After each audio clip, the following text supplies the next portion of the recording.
નમસ્તે વિદ્યાર્થી મિત્રો, હું સરકારી માધ્યમિક અને ઉચ્ચતર માધ્યમિક શાળા ફુલકામાં વોકેશનલ ટ્રેનર તરીકેની બ્યુટી એન્ડ વેલનેસમાં અભ્યાસ કરાવું છું. મારું નામ છે વાજા સોનલ.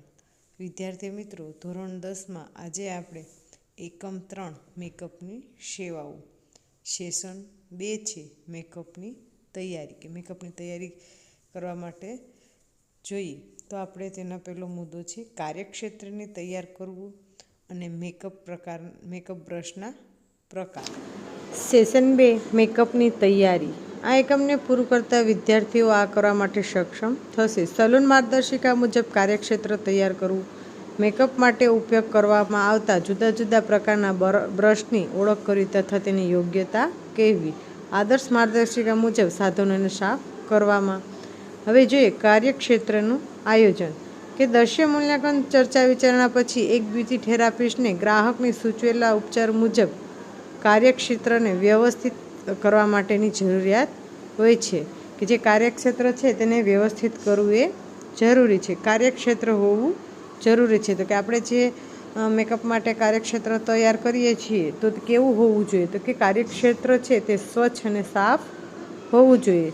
બ્યુટી થેરાપિસ્ટની સૌંદર્ય ઉપચારકની જરૂરિયાત વ્યવસાયિક માપદંડને સંબંધિત હોય છે કે જે બ્યુટી થેરાપિસ્ટ છે તો તેની જરૂરિયાત છે વ્યવસાયિક રીતે તો કે માપદંડને આધારે સંબંધિત હોય છે. તો તેમાં જોઈએ હાજરી, કામનો વિસ્તાર, સાધન, સ્વાસ્થ્ય, સુરક્ષા, સ્વચ્છતા. તો આ બધું છે તે તેમાં જરૂરી છે. પછી જોઈએ સામાન્ય માર્ગદર્શન. બ્યુટી થેરાપિસ્ટ માટે કેટલીક સામાન્ય માર્ગદર્શનો જોઈએ. પહેલું, કાર્યક્ષેત્રને સાફ એટલે કે ચોખ્ખું રાખવું. પછી માત્ર સ્ટરલાઇઝર ટૂલ અને સાધનનો ઉપયોગ કરો કે જે સાધન સામગ્રી છે અને ટૂલ છે તો તેને સ્ટરલાઇઝર કરેલા હોવા જોઈએ. ઉપચાર કરતાં પહેલાં અને પછી હાથને સારી રીતે ધુઓ કે કોઈ પણ ટ્રીટમેન્ટ કરીએ છીએ ત્યારે આપણા હાથને સૌપ્રથમ ધોવા અને પછી ટ્રીટમેન્ટ પૂરા થયા પછી પણ સારી રીતે હાથ ધુઓ.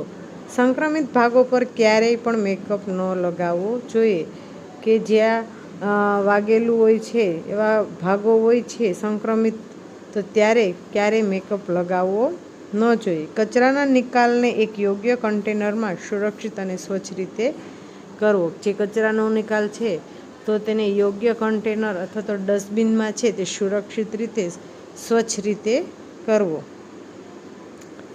પછી જોઈએ મેકઅપના બ્રશના પ્રકાર. કોઈ પણ મેકઅપ કરવામાં બ્રશનો એક સારો સેટ જરૂરી છે કે મેકઅપ બ્રશનો એક સારો સેટ જરૂરી છે. દરેક મેકઅપ લગાવવા એપ્લિકેશન માટે એક અલગ પ્રકારના બ્રશની જરૂરિયાત હોય છે કે દરેક મેકઅપ લગાવવા માટે એટલે કે લાગુ કરવા માટે એક અલગ પ્રકારના બ્રશની જરૂરિયાતો હોય છે. ઊંચી ગુણવત્તાવાળા ફાઇબર અથવા તો વાળથી બનેલા સારી ગુણવત્તાવાળા મેકઅપ બ્રશ મોંઘા હોઈ શકે છે કે જે ઊંચી ગુણવત્તાવાળા અને ફાઇબર અથવા તો વાળથી બનેલા જે બ્રશ હોય છે તે સારી ગુણવત્તાવાળા બ્રશ હોય છે તે સૌથી મોંઘા હોઈ શકે છે. તમે કાં તો તમારી પસંદગીની બ્રાન્ડમાંથી તમારા બધા બ્રશ ખરીદી શકો છો અથવા તો તમને જે પસંદ છે અથવા તો સારા મૂલ્ય પર પ્રાપ્ત કરી શકો છે કે આપણે છે બ્રશની પસંદગી એટલે કે આપણે કોઈ બ્રાન્ડમાંથી બ્રશ હોય તો આપણે કોઈ બ્રાન્ડમાંથી પણ બધા બ્રશ ખરીદી શકીએ છીએ અથવા તો આપણે પસંદગી હોય તે પ્રમાણે પણ બ્રશ ખરીદી શકીએ છીએ અથવા તો સારા મૂલ્યમાં પ્રાપ્ત કરી શકીએ છીએ. બેક્ટેરિયાના ફેલાવાને રોકવા માટે દરેક ઉપયોગ પછી ફાઉન્ડેશન, આઈશેડો અને લિપ બ્રશને સાફ કરવા જોઈએ કે બેક્ટેરિયાથી બચાવવા માટે દરેક બ્રશ છે તો આપણે ઉપયોગ કરી લીધા પછી જેમ કે ફાઉન્ડેશન, આઈશેડો છે, લિપ બ્રશ છે તો આ બ્રશ છે તે આપણે દરરોજ સાફ કરવા જોઈએ અને તેનાથી તમારી ત્વચા સાફ રહે છે. અન્ય પ્રકારના બ્રશ જેવા કે પાવડર અને બ્લશરને અઠવાડિયામાં એકવાર સાફ કરી શકીએ છીએ કે તમારી ત્વચા સાફ રહે છે એટલા માટે. અને અન્ય પ્રકારના બ્રશ છે તો જે પાવડર કે બ્લશરને અઠવાડિયામાં એકવાર સાફ કરી શકાય છે. મેકઅપ બ્રશના પ્રકાર: face powder brush, blusher brush, contour brush, eyebrow brush, eyeliner brush, angled eyeshadow brush, ફલક બ્રશ, સ્પંજ એપ્લિકેટર અને લિપ બ્રશ. તો આ મેકઅપ બ્રશના છે તે 10 પ્રકાર છે.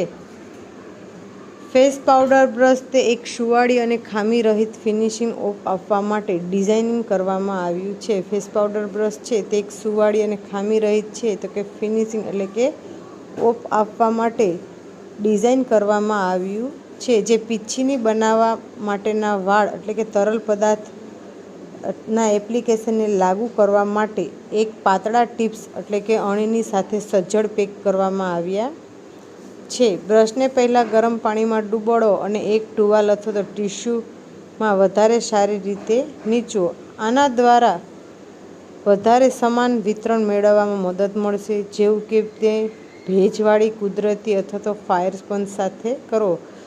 તમે જો કોઈપણ બ્રશનો સ્ટોકને પણ મિશ્ર કરી શકો છો. તો કે ફેસ પાવડર બ્રશ છે તે સુંવાળી છે અને ખામી રહિત ફિનિશિંગને ઓપ આપે છે. તેમાં ડિઝાઇન કરવામાં આવ્યું છે તે પીંછી અથવા તો વાળ માટે વાળના તરલ પદાર્થમાંથી બનેલું છે. તેનું એક એપ્લિકેશન લાગુ કરવા માટે એક બ્રશને પહેલાં ગરમ પાણીમાં ડૂબાડવાનું છે, પછી એક ટુવાલ વડે અથવા તો ટિશ્યુ વડે તેને સાફ કરવાના છે, અથવા તો ફાયર સ્પંજની સાથે કરો તો કોઈપણ બ્રશનો ટોકને મિશ્રિત કરી શકાય છે. પછી છે બ્લશર બ્રશ.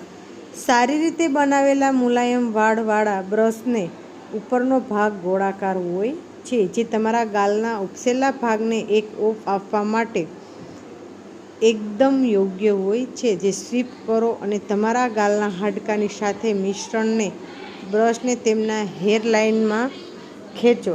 કે જે બ્લશર બ્રશ છે તો કે સારી રીતે મુલાયમ વાળા વાળનો બ્રશનો ઉપરનો ભાગ છે તે ગોળાકાર હોય છે અને ગાલના ઉપસેલા ભાગને ઓફ આપવા માટે તે એકદમ યોગ્ય છે. કે જે આપણે ગાલના ભાગ છે ઉપસેલો તો તેને વધારે ઉપસેલા દેખાડવા માટે અથવા તો ઓફ આપવા માટે તે એકદમ યોગ્ય છે. સ્પી કરો કે તમારા ગાલના હાડકાને સાથે મિશ્રણને અને બ્રશને તેમના હેર લાઇનમાં ખેંચો. કે જે સ્પીચ ગાલના હાડકાની સાથે છે અને બ્રશને હેર લાઇન એટલે કે જે આપણી ઇયર લાઇન છે તો તેની સાથે તેને ખેંચવાનું છે. પછી નેક્સ્ટ છે કુટુર બ્રશ.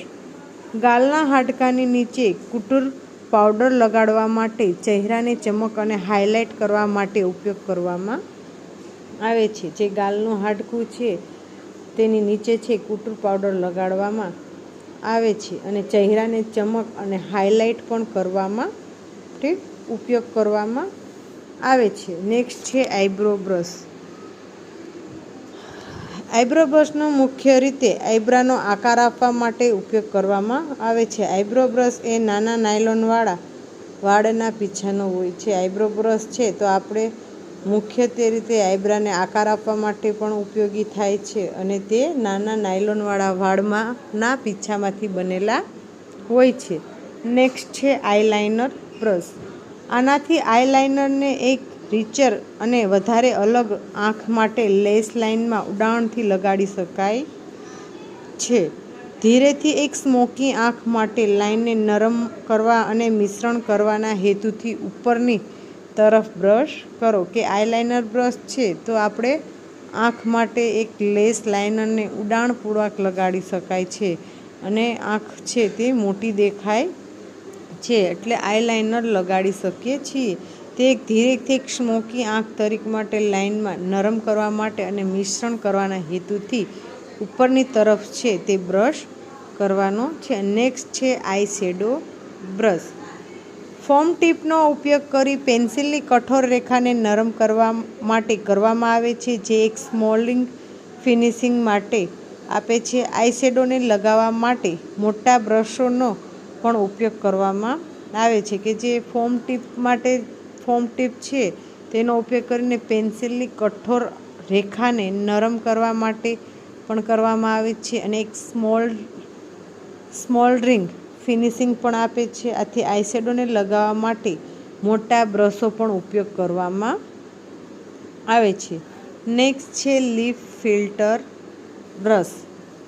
એક લિપ બ્રશની નકશીદાર અણી ટોચ અને ખામીરહિત રેખાને મેળવવા માટે એકદમ યોગ્ય છે. તે બ્રિસ્ટલ પીંછા અને નિયંત્રિત રીતે લગાવવા માટે નાના અને મજબૂત હોય છે. લિપ ફિલ્ટર બ્રશ છે તો તે એક લિપ બ્રશની નકશીદાર અણી નકશીદાર એટલે કે જે અણીની ટોચ જેવી એક ખામીરહિત રેખાને મેળવવા માટે તે એકદમ યોગ્ય છે. બ્રિસ્ટલ છે તે પીંછાને નિયંત્રિત રીતે લગાવવા માટે નાના અને મજબૂત હોય છે. તે બ્રિસ્ટલ પીંછા હોય છે તેને લગાવવા માટે નાના અને મજબૂત હોય છે. પછી નેક્સ્ટ છે સાધનોની સફાઈ. એક બ્યુટી થેરાપિસ્ટને મેકઅપ ઉપચાર કરવા માટે ઘણા સાધનોની જરૂરિયાત હોય છે. પ્રદૂષણથી બચાવવા માટે ઉપયોગ કરવામાં આવતા બધા સાધન સાફ થવા જોઈએ. ઉપચાર કર્યા પછી, પહેલાં અને પણ બધા સાધનો સ્ટરલાઇઝર થવા જોઈએ. કે આપણે એક બ્યુટી થેરાપિસ્ટ તરીકે કામ કરતા હોઈએ છીએ, મેકઅપ ઉપચાર કરવા માટે ઘણા બધા સાધનોની જરૂર પડતી હોય છે, ત્યારે પ્રદૂષણથી બચવા માટે ઉપયોગ કરવામાં આવતા કે જ્યારે આપણે પ્રદૂષણથી બચવા માટે અને આપણે જે પણ સાધનોનો ઉપયોગ કરીએ છીએ તો બધા સાધન છે કે ટ્રીટમેન્ટ કર્યા પહેલાં અને ટ્રીટમેન્ટ પછી બધા સાધનો સ્ટરલાઇઝ થયેલા હોવા જોઈએ. મેકઅપ આર્ટિસ્ટ દ્વારા ઉપયોગ કરવામાં આવતા કેટલાક સાધનો છે કે મેકઅપ આર્ટિસ્ટ દ્વારા મેકઅપ કરતી વખતે આપણે કયા કયા સાધનોની જરૂર પડે છે તો કે બ્રશ અને સ્પંજ, પ્લેટ્સ અને મેકઅપ કન્ટેનર. આ બધા સાધનો છે તો આપણે મેકઅપ કરતી વખતે જરૂર પડે છે. એટલે આ બધા સાધનોને સાફ કરતી વખતે આપણે સ્ટરલાઇઝન કરવા જોઈએ. જે જંતુમુક્ત રીતે ખામીરહિત હોય તો જંતુમુક્ત કરવા પડે. આથી છે તે આપણે બધા સાધનોને ટ્રીટમેન્ટ કર્યા પહેલાં અને પછી છે તે આપણે સાધનોને સ્ટરલાઇઝિંગ કરીને મૂકવા જોઈએ. આપણે કોઈ પણ ટ્રીટમેન્ટ શરૂ કરીએ છીએ એ પહેલાં પણ આપણા હાથ છે તે સૌ પ્રથમ ટ્રીટમેન્ટ કરતાં પહેલાં અને ટ્રીટમેન્ટ કર્યા પછી આપણા હાથ છે તે ધોવા જોઈએ અને સેનિટાઈઝર કરવા જોઈએ. જેથી કરીને છે કે આપણી પાસે કોઈ ક્લાયન્ટ કે ગ્રાહક આવ્યું છે કે તેને કોઈ પણ ચેપ ન લાગી શકે કે આપણે તેનો ચેપ છે તે ન લાગી શકે તે માટે આપણે છે સેનિટાઈઝર કરવું જોઈએ. થેન્ક યુ વિદ્યાર્થી મિત્રો.